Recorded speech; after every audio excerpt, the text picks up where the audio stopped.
So this week we're going to be reading from Parashat Vayeshev, and as Charlie noted in her drash, there's a lot going on leading up to it, because before that we're talking about Isaac and Rebekah's two twin boys, Jacob and Esau. And they had a little bit of tension between them, so much so that they fought in the womb, at which point Rebekah said, "If this is so, why do I exist? Why do I endure?" And God said to her, in this moment of prayer, this moment of struggle, "There are two nations in her womb, the younger shall rule over the elder," which is sort of a standard trope in our tradition. So Jacob came out first, or actually Esau came out first, and then Jacob came out after, and there was strife throughout their entire childhood. Esau sold his birthright for a bowl of lentil soup. Jacob and Rebekah tricked Isaac in order to get the blessing, and then when Esau found out, he threatened to kill his brother, and some might even say rightfully so, at which point Jacob fled back to the homeland, back to where his mother came from in Haran, and there he married first Leah and then Rachel and built up this family and came back. And then he reunited with his brother in an act of reconciliation. But we note that this issue of sort of sibling rivalry and this issue of deceit and dishonesty becomes sort of a narrative throughout Jacob's life, where Jacob had 12 sons and a daughter, and his favorite son, because Jacob, like his parents before him, played favorites, his favorite was Joseph, which brings us up to this week's Torah portion, Vayeshev. Joseph, as the Torah tells us, was Jacob's favorite because he was his son of his old age. And so Jacob, as a sign of favoritism, gave his son a coat of many colors. Now, flashback, 25, nearly 30 years ago, I land in the land of Eretz Yisrael in order to begin my rabbinic studies. Has it been? Wow, it's been almost 30 years, my goodness. And when I was there, I realized I needed a talit, because the only talis I owned up until that point was my bar mitzvah talit. And it was lovely, but by that point, a little small on me. So I immediately went into one of the shops on Ben Yehuda Street and picked one up. And I had that one for a number of weeks into the beginning of my rabbinic education. But I realized it looked like just all the others. And I noticed that my classmates were busy accumulating all of these gorgeous talitot. And it was at that point which I learned about a particular shop in Yafo, which is this old ancient city right next to the modern city of Tel Aviv. And there's a talit shop called Gabrielli. Some of you may have heard of it. If you haven't, they are amazing, these hand-woven talitot. And I went in and immediately fell in love.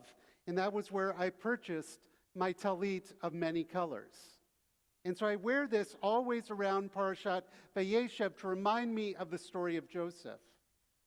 Because if we think about it in our minds, this ketonet, this coat of many colors, was a beautiful gift. It was hand-woven. It was unlike anything the other brothers had seen.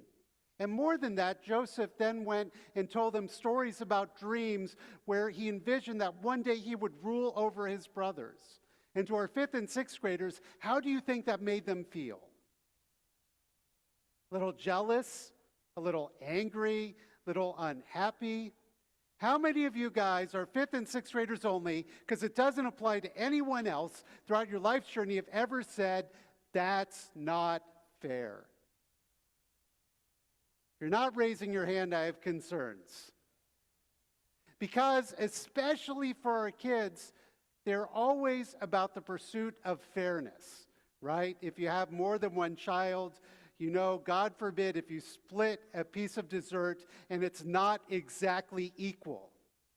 God forbid you pay a little more attention to one sibling over the other, or God forbid you give one child a coat of many colors and ignore the other 11. Okay, maybe that's not entirely specific to this group.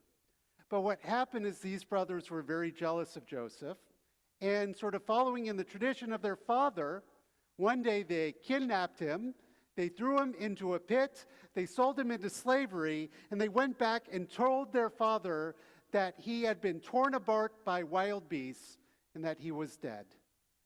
So whenever your children are fighting, just remember, it could always be worse.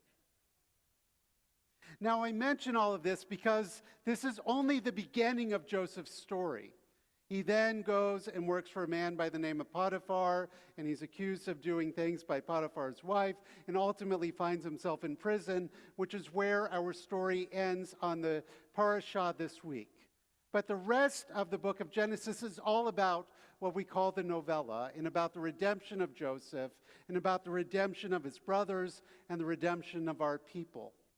Now, I mention all of this because the Torah is filled with stories of sibling rivalry.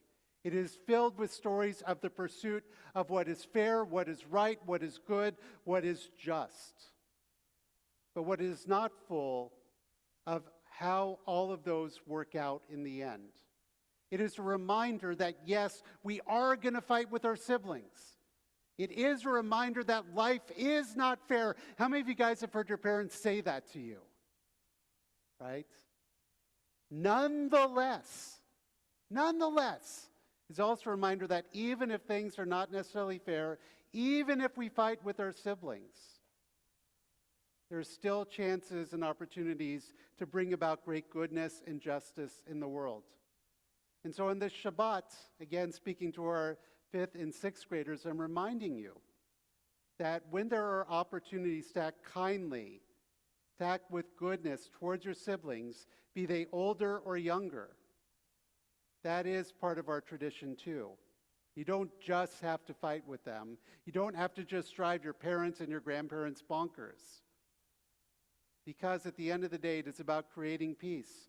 And believe it or not, there may be days now or maybe days in the future where you actually do get along. My brother and I get along mostly. And we've been working at it for nearly 50 years. So there is hope. So when we think of the story of Joseph, when we think of the coat of many colors or the talit of many colors, may we be reminded that we have the power to bring about fairness, justice, and shalom, peace in our lives. So again, to our 5th and 6th graders, I invite you to do so in your homes and in your worlds, and thereby inspire everybody else in this kahal, this community, to do the same as well. Shabbat Shalom.